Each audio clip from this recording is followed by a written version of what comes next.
आजकालची पिढी अत्यंत स्मार्ट आहे. सोशल मीडिया, ऑनलाईन गेमिंग या सगळ्यात माहिर आहे.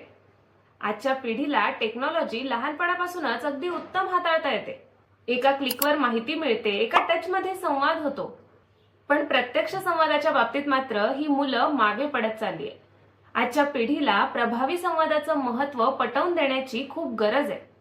कधी काळी लहान मुलं मैदानी खेळ खेळायची, मित्रमैत्रिणींसोबत गप्पा मारायची, घरात मोठ्यांशी संवाद साधायची. पण आजकाल हीच मुलं मोबाईल आणि स्क्रीनच्या दुनियेत इतकी गढून गेलीये की जेव्हा त्यांच्या हातात मोबाईल असतो तेव्हा आजूबाजूला आपल्या माणसं बसली आहेत याचाही त्यांना विसर पडतो.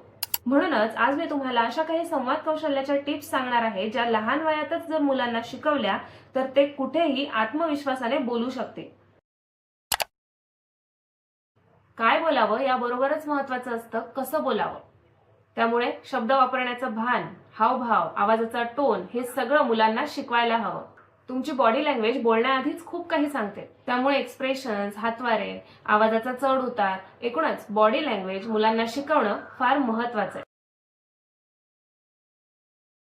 मुलांना प्रश्न विचारायला शिकवा. त्यांना चांगले प्रश्न विचारण्याची सवय लावा.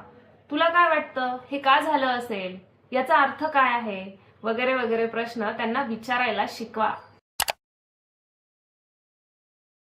आजकाल जर तुम्ही मुलांना काही प्रश्न विचारत असाल तर त्यांना अशी सवय असते की हो किंवा नाही किंवा ओके अशी थोडक्यात उत्तरं देण्याची.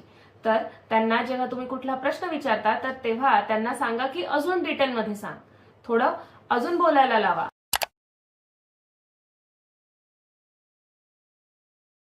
मजेशीर खेळ तुम्ही त्यांच्याशी खेळू शकतात, जसं की वेगवेगळ्या भूमिका देण्याचा, म्हणजेच डॉक्टर, पत्रकार किंवा शिक्षक अशा वेगवेगळ्या भूमिका त्यांना द्या आणि त्या त्या परिस्थितीमध्ये तू काय बोलशील, कसा वागशील हे सगळं त्यांच्याकडून करवून घ्या.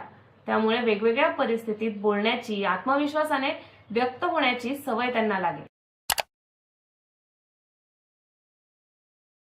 चांगली पुस्तकं वाचली, चांगल्या कथा ऐकल्या तर संवाद कौशल्य आपोआपच सुधारतं. तुम्ही मुलांना कथा सांगा, पण त्याबरोबरच मुलांना सुद्धा कथा सांगण्याची सवय लावा, कारण ते त्यांना त्यांचं संभाषण अधिक प्रभावीपणे मांडण्यात मदत करेल.